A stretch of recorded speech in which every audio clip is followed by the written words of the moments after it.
Welcome back to Sonic the 3D. In this episode, I will be talking about the newer characters to the Sonic franchise, and what I mean by newer, I basically mean from Sonic Adventure 1 on the Dreamcast onward. Um, in case you skipped the first character episode on the older characters, I will again reiterate I will not be talking about the dubbing company because the writing staff is as much to blame as the voices themselves. That everything that has been said about this particular dubbing company, I will not mention them since we all know who they are. I'm not going to just do it. It's become blatantly obvious at this point what everyone thinks of them, so I'm not going to go into that any more than it honestly needs to be. Now, to start off, a lot of the characters I would have to say are practically unnecessary in terms from a story and gameplay element. And I know what everyone's thinking, no, this is just a video lambasting the new characters. I'm going to try not to do that, even though I might do that a little bit, so if I get onto that, I'm sorry. But a lot of the characters I just have to say are almost unnecessary in terms of gameplay and fun factor. The only character that's new that I would deem necessary in any sort of real way would be Shadow.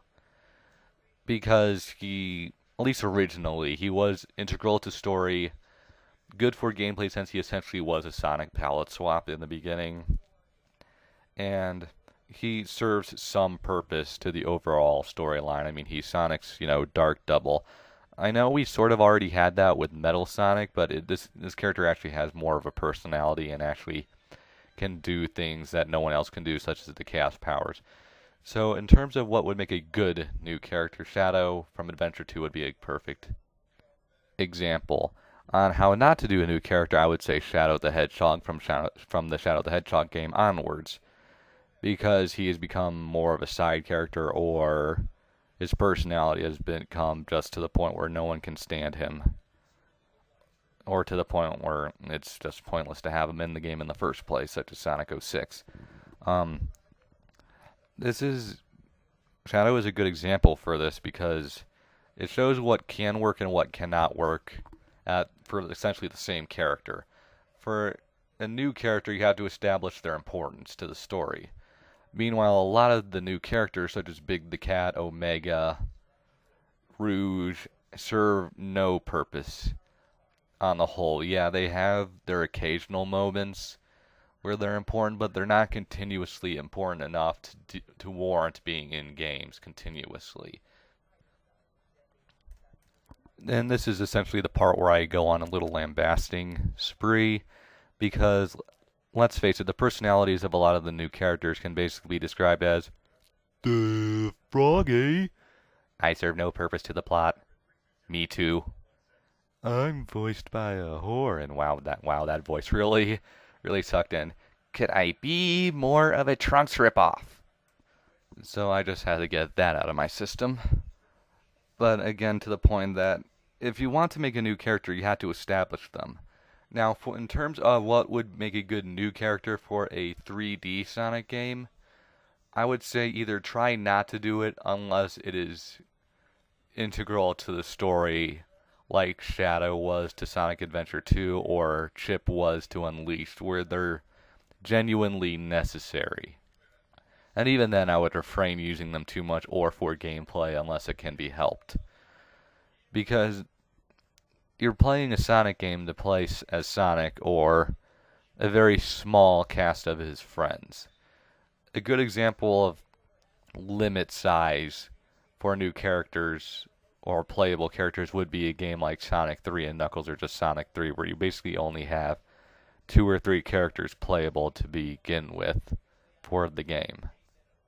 Because I think what Sonic 06 kind of proved was that we don't want to keep changing from characters. Keeping things consistent is sort of what makes things fun in terms of a gameplay standpoint. I can point to the Mario franchise on why this works.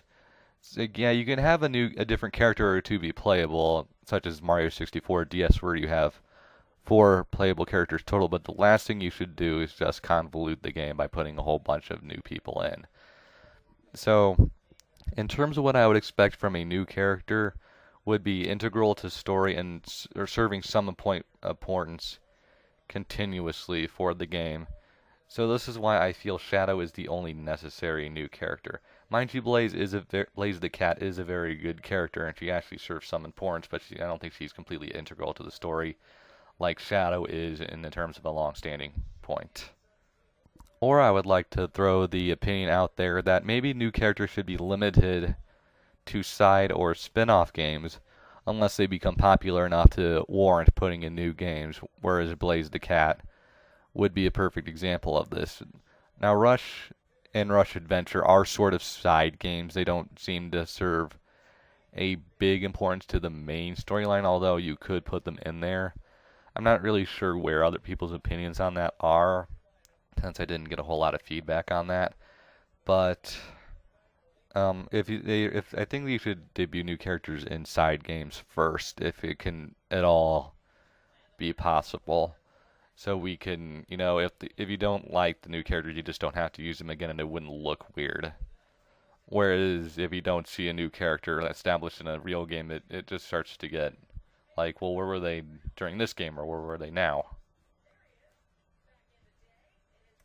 So to summarize this section of the video, for new characters, most of them are useless to the point where you almost wonder why they put them in the game.